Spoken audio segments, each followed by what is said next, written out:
निजी जिज्ञासाएं। इस पूरे काल में गांधी जी की व्यावसायिक और राजनीतिक प्रतिबद्धताएं चाहे जो रही हों, उन्होंने अपनी निजी जिज्ञासाओं को भी कुछ कम उत्साह से पूरा नहीं किया। ये जिज्ञासाएं दो प्रकार की थीं। एक का संबंध आत्मा के आंतरिक जीवन से था, तो दूसरी का जो है शरीर की उचित देखभाल से था। यह कहना अधिक सही होगा कि गांधी जी के लिए केवल एक जिज्ञासा थी। हालांकि उसके दो पक्ष दिखाई देते थे। नैतिक नियमों के अनुरूप कर्म करना और स्वास्थ्य या प्रकृति के नियमों के अनुसार जीना। उनके विचार में सत्य की एक चित्त खोज के अंगों के रूप में आपस में जुड़े हुए थे। लंदन में वे अंग्रेज ईसाइयों, थियोसोफिस्टों और समर्पित झक्कड़ों के संपर्क में आए थे। तो अपनी शाकाहारी जिज्ञासा के कारण उसके बाद उन्होंने ईमानदारी से सामाजिक आचरण के बौद्धिक औचित्य से परिपूर्ण नैतिक आधार और उसी के साथ अंतःकरण से पहचानी जा सकने वाली धार्मिक आस्था की खोज की। किसने की? महात्मा गांधी ने किया। उनको लगता था कि इन दोनों के बीच जीवंत संभव है, जैसे एक पहाड़ी धारा का एक अस्थाई झरने से या बर्फीले पहाड़ से होता है। कारण कि अगर नैतिक मूल्य आचरण को दिशा और मानदंड प्रदान करते हैं, तो धार्मिक आस्था अक्षुण्य शक्ति का स्रोत होती है। यही वे मानते और इसी की खोज करते थे। कौन? महात्मा गांधी। पहले लंदन और फिर डरबन में अपने ईसाई और थियोसॉफिस्ट संपर्कों के कारण ही उनका बाइबिल और भगवत गीता दोनों से परिचय हुआ था। ईसा के व्यक्तित्व ने उन पर गहरा प्रभाव डाला था और उसमें तथा पर्वत पर दिए गए उपदेश में उनको आध्यात्मिक प्रेरणा और नैतिक मार्गदर्शन दोनों की प्राप्ति हुई थी। लंदन की तरह अब जॉनसनबर्ग में भी उनको थियोसॉफिस्टों की संगत सुखकर लगती थी। हिंदू धर्म ग्रंथों और खासकर गीता में उनकी दिलचस्पी गांधी जी को शक्ति के एक अधिक गहरे स्रोत की तलाश में अपने खुद के धर्म की ओर देखने की प्रेरणा देती थी। गीता में मन की मुक्ति की शर्त के रूप में अस्वामित्व और समता पर जो जोर दिया गया है, उसने उन पर गहरा प्रभाव डाला और उसको जो है अपने सोच विचार पर मजबूर कर दिया।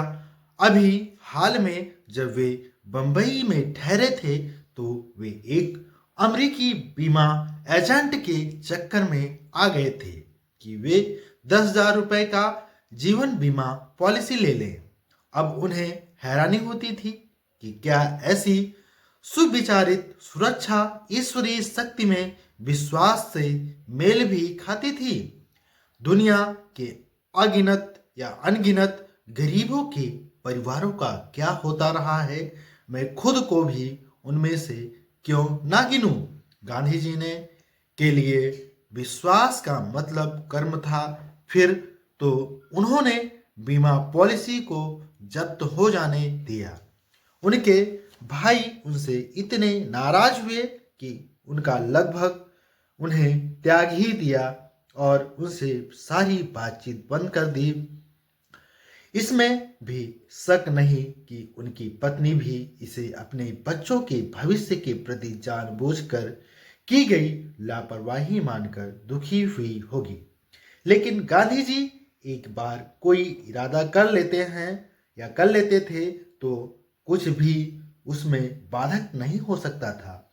स्वास्थ्य के नियमों के प्रति उनका सरोकार भी कुछ कम अस्थायी नहीं था। इसे वे प्रकृति के अनुरूप जीवन बिताना समझते थे।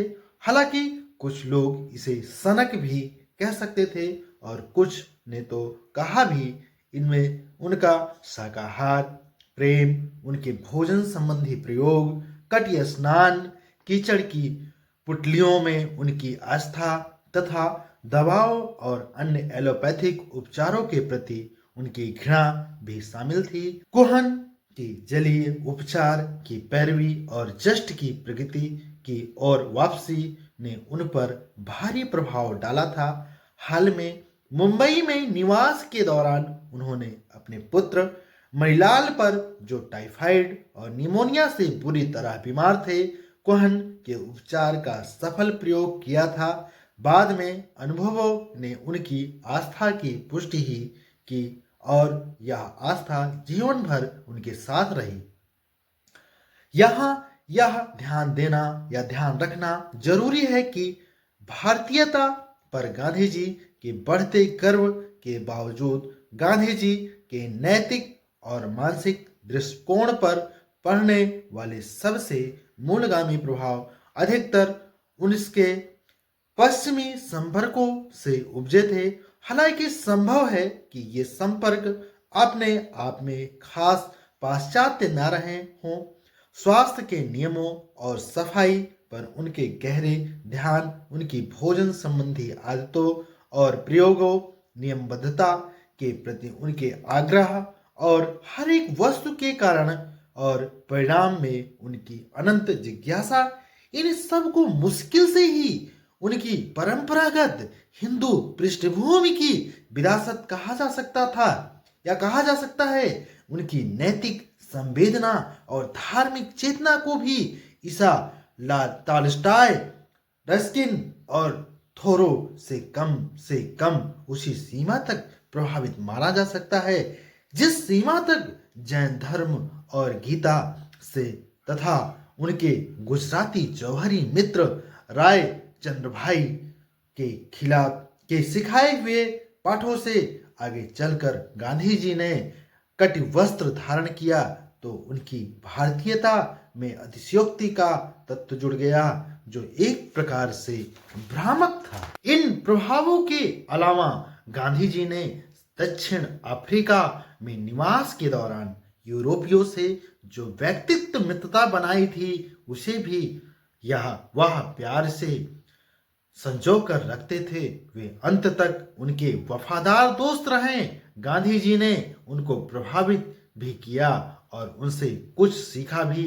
जॉन्सनबर्ग में ताउन की महामारी के दौरान उनकी बहादुराना भूमिका के कारण उन्हें 2 वफादार दोस्त मिले तो दक्षिण अफ्रीका में उनके शेष जीवन के दौरान उनके सहयोगी बने रहे एक थे अल्बर्ट वेस्ट, जिनका हवाला दिया जा चुका है और जो इंडियन ओपिनियन के को संभालते थे।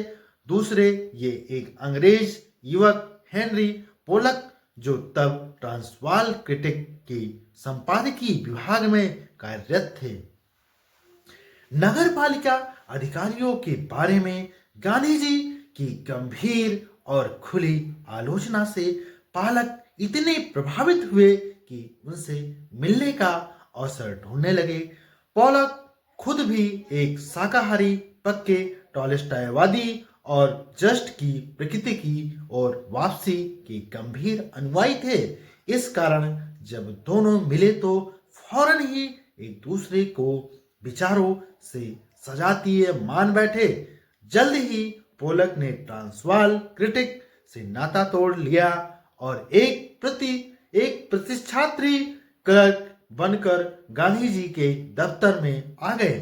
उसके बाद गांधी जी जब तक दक्षिण अफ्रीका में रहे, पोलक पेशे और जनसेवा दोनों में उनका दायां हाथ बने रहे।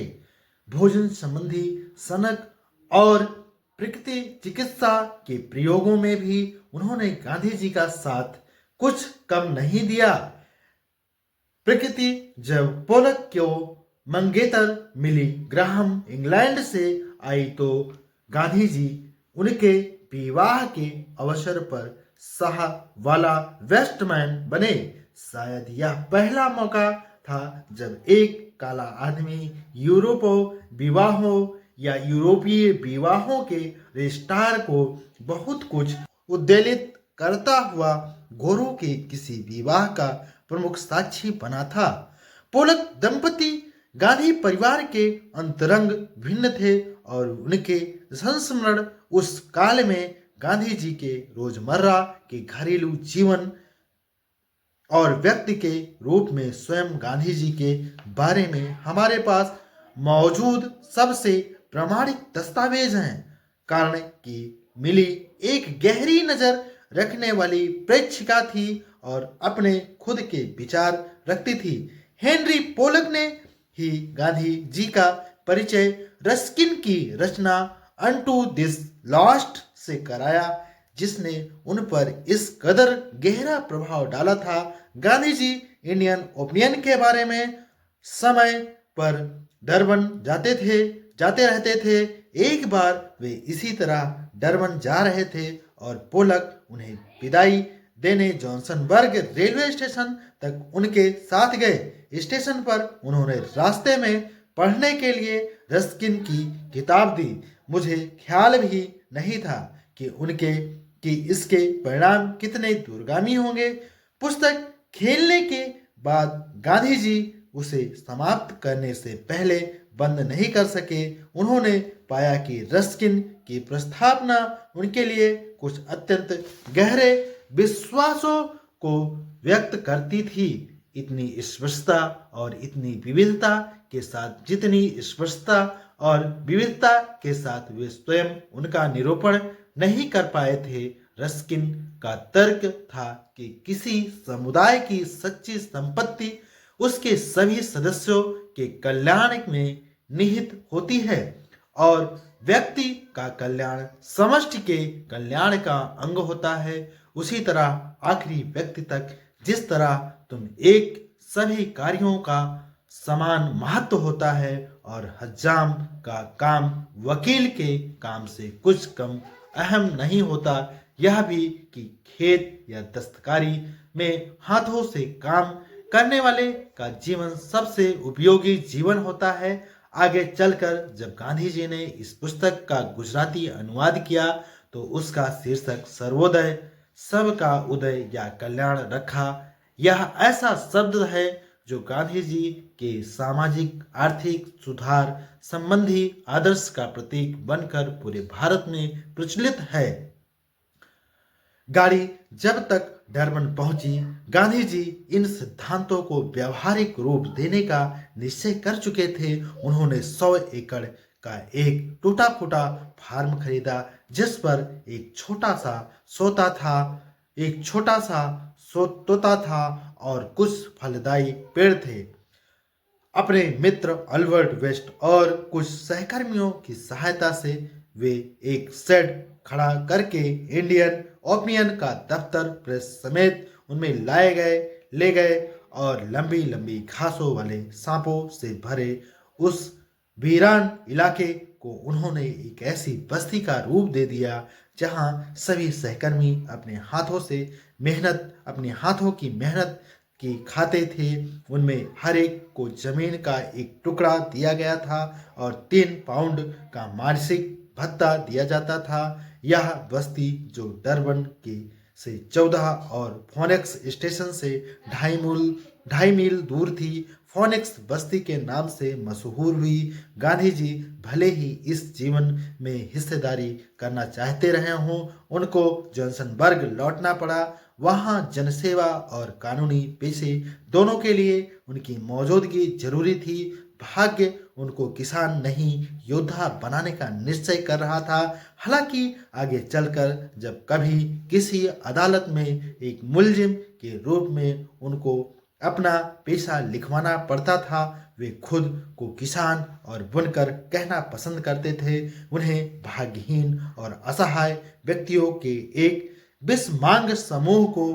प्रतिरोध सेना के रूप में संगठित करना था। इस कारण उनके लिए इतना कमाना भी जरूरी था कि वे अपने परिवार को ही सहारा नहीं दे सके बल्कि इंडियन ओपिनियन और फोनेक्स बस्ती को भी जारी कर सकें। धन्यवाद दोस्तों। जय हिंद, जय भारत। फिर से मिलते हैं अगली वीडियो में। और वीडियो अच्छी लगी हो तो लाइक जरूर करें दोस्तों और कमेंट जरूर करें और चैनल को सब्सक्राइब जरूर करें दोस्तों।